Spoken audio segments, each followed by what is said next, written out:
Well, good morning, friends. Actually, it's kind of afternoon. I've been busy here trying to get everything set up for today's video. I am Crystal, and welcome to my channel, Homemaking on the Homestead. I am planning today to can up hamburger, and that is what this video is going to be all about. And I had a friend ask me, very surprised, oh, you can can hamburger. Well, yes, you can hamburger. So I'm going to show you here what I've got going on, and we're going to get at this project.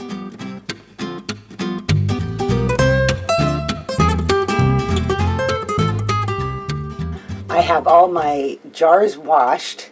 I have my lids and my rings all ready to go. I've got some onions sitting by, ready to chop up. And of course, the most important part is I have my hamburger.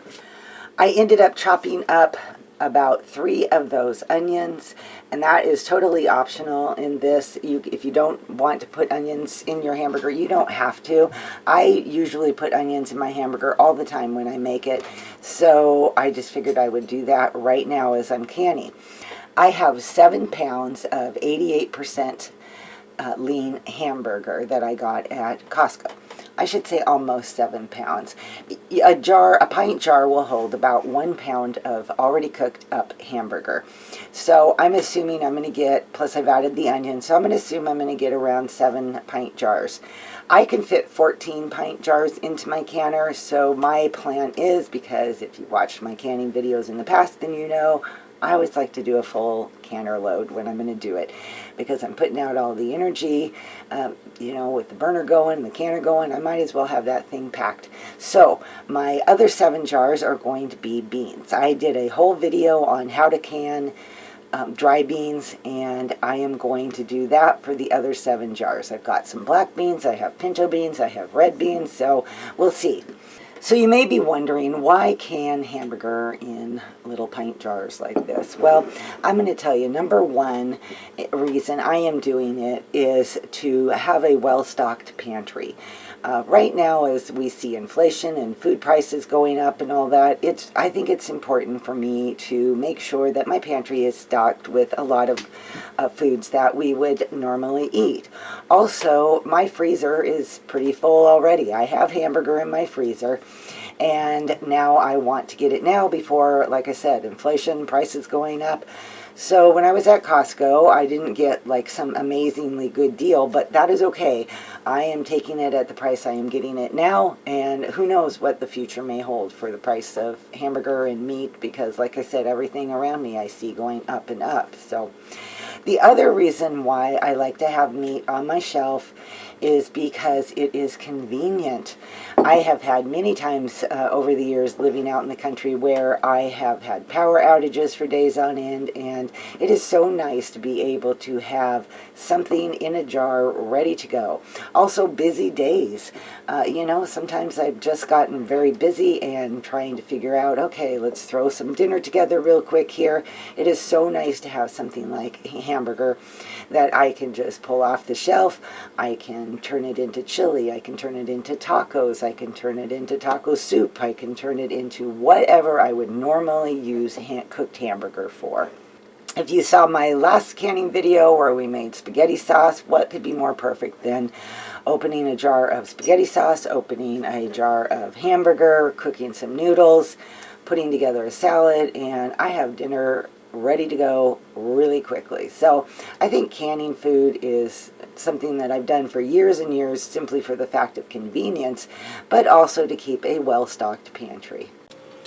For starters, I am going to cook all of this hamburger up in my 8-quart stock pot with all those onions.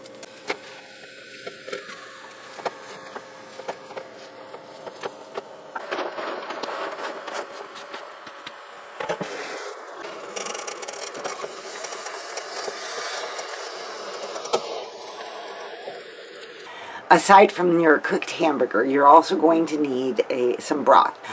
You can use water as well. It's really up to you, but I like to use broth. You can use beef broth, or you may have seen or noticed that I am using chicken broth. And that is just my personal preference. I don't like the stronger taste of beef broth. I feel like it kind of overpowers the taste of the hamburger. So I'm going to be using chicken broth, and I'm using Better Than bouillon. And I just made up 2 quarts. I'm not sure that I'm going to need all that, but we'll see. I can use it for something else, or I can make some more if I haven't made enough. But that's where I'm at right now. Also, here to my hamburger, I am going to be throwing in a little bit of salt. I know the broth has salt, but I am going to go ahead and salt my meat just a little bit more because it just adds another layer of flavor. While my hamburger is cooking, I am going to get my lids ready. I'm just going to put them into this baking dish so that I can cover them with hot but not boiling water. My hamburger has finished cooking. It may even be pink in a few areas, but that's okay. That's not going to hurt anything. It will finish cooking as it cans. I should also mention that I am not going to be draining my hamburger of any of the fat. It has very little fat as it is. It was 12%. And the fat adds a lot of flavor. I am not worried that that small amount of fat divided between the jars is going to cause any kinds of problems in the jar sealing. I think it's just going to help add more flavor. The same as with the juices in the hamburger. They will add lots of flavor, so I'll be adding those into the jars as well.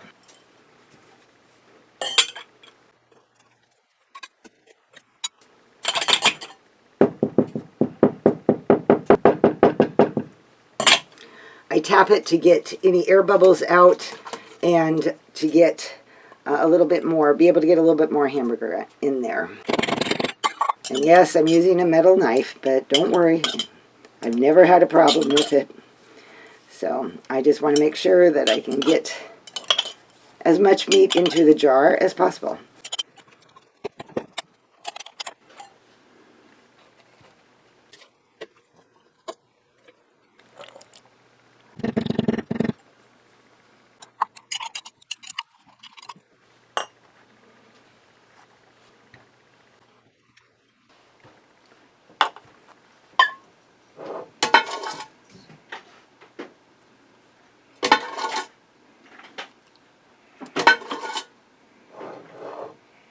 I was able to fill up 8 jars, and so that is probably due to the extra onion, and maybe I just didn't get quite a full pound.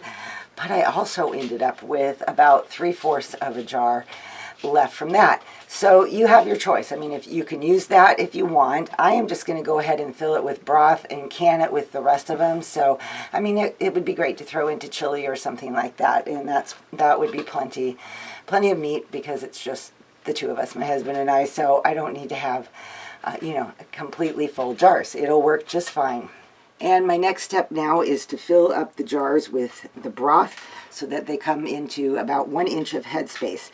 If you find that you have meat that's floating above that, you can just spoon that off and put it in jars that might be a little bit less than that. And after you put your broth in there, go ahead and remove all the air bubbles again.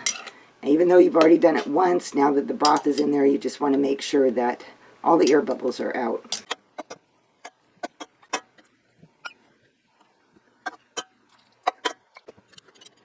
This one has just a little bit too much hamburger, so I'm going to put it into my jar that was not as full.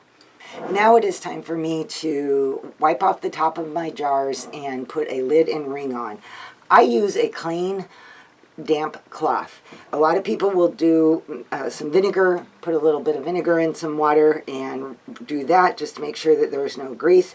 I just don't do that, but there's no problem with that if that's what you would prefer. So just do what works for you.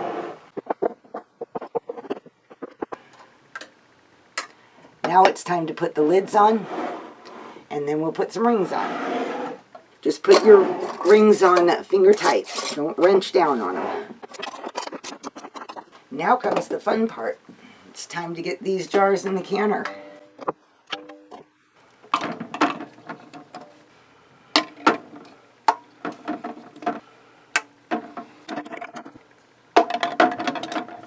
Since my jars are all narrow mouth jars, I'm able to get 8 jars into the canner on the bottom level. Now I'm going to put a rack in there, and I will be able to put more jars on the top. this is a bottom rack from another canner that I have, and I use that and just set it on top of my my jars that are in there. If you don't have something like this, you can buy racks to put in the canner so that you can get maximum use out of the canner when it comes to pint jars.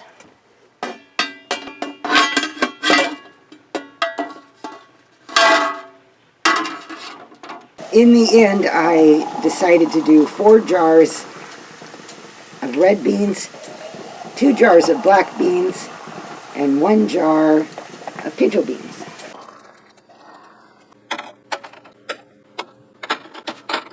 It's time to get the lid on and start canning these up. I have my burner set on high. I am going to let this come to a boil, and we're going to let this vent, which means we're going to get all the air out of the canner, and this will create a nice bit of steam coming out. And when that happens, then it will be time to put the gauge on, and we will go ahead and start waiting for it to come up to pressure. Okay, the air vent lock has popped up. My canner is venting really well. Don't know if you can see it. And now I'm going to set my timer for 10 minutes. All right, my canner has been venting for 10 minutes, and now I'm going to put the weight on. I'm going to wait until this gauge reads 10 pounds of pressure, which is up here, and then I will start timing. Okay, now that I'm at 10 pounds of pressure, I am going to can this for 75 minutes. If these were quart jars, it would be 90 minutes. And it's important to remember you never want your pressure to go below 10 pounds of pressure or above 15. If you live, that is what 10 pounds, I'm doing this for my elevation. If you live at a different elevation, higher elevations, you might need to can it at a higher pressure. I will leave a link in the description box below where you can see a chart that will tell you what to do if you live at a higher elevation. So right now I am just going to start turning my heat down a little bit at a time until it kind of finds that sweet spot where it just hangs there and doesn't get too hot, doesn't get cooled down too much. And I'm going to set my timer for 75 minutes and let this do its thing. My timer went off, I turned off my canner. I'm going to just let my canner sit here until the pressure goes back down to 0. And after that, it'll be time to take off the lid.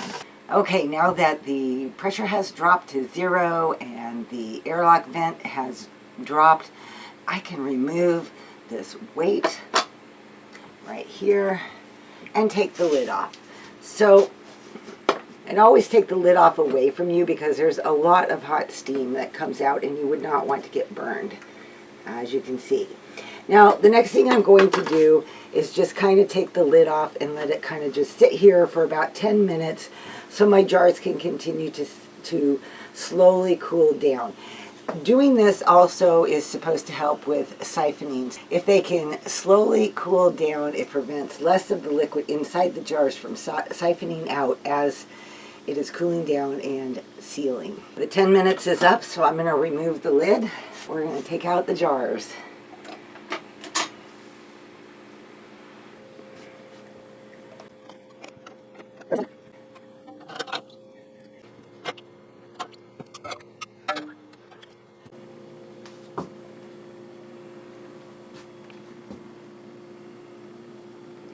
And you can see they're still boiling in the jars. And the beans look like they turned out great. Okay, as I'm filming this, I can hear my jars popping already, and I don't know if you can hear that or not. But anyway, I will bring you back probably tomorrow after all of my jars have cooled and kind of show you the finished look of all the jars. But right now, everything looks wonderful. I see no reason why any of the jars would not seal, and I'm just going to let them cool down. Okay, you guys, there you go. You can see all my hamburger that I canned up. This is day 2. This morning I got up and I washed all my jars and put a date on the top of them so that I could put them away in my pantry, and they turned out, I think, wonderful. You can see there is a little bit of fat in them because I did not drain the fat, and that is okay with me. It adds a whole lot of flavor to the foods that you're cooking. If you don't want it, then it's really easy once you open the the door. Once you open the jar, you can just spoon the fat out. So there was a little bit of siphoning, so I don't have as much fluid at the top as I had when I put them in there, but that is pretty normal for canning to have some siphoning. Like I said earlier in the video, that's why I kind of let the lid just kind of sit off so that they cool down slower. Sometimes that helps prevent a whole lot of siphoning. But yeah, I mean, I don't think it was too bad. So I'm happy with the results. And of course, I also got my beans. I had done 6 jars of beans, 6 pints of beans, so that I would have that full canner. And those all turned out perfect too. So there you go. Now you know how to can hamburger and to put it on your pantry shelf. And it will last quite a long time up there. Usually most canned goods will last a year, and sometimes even longer, 18 months, 2 years. And once you get past that time period, nothing has gone bad. It just simply starts to deteriorate in nutritional value, and that's about it. But I've eaten foods that I've had sitting on the shelf for longer than that, and they tasted fine. Everything was fine with them. So it's a great way to be able to stock up on items if you don't have room in your freezer, or you just want to take advantage of some great deals or anything like that. So I hope that you found this video helpful and it taught you a bit about home canning your own meats and how easy it really is. All right, you guys, thank you for watching, and I will see you all in my next video. Bye-bye.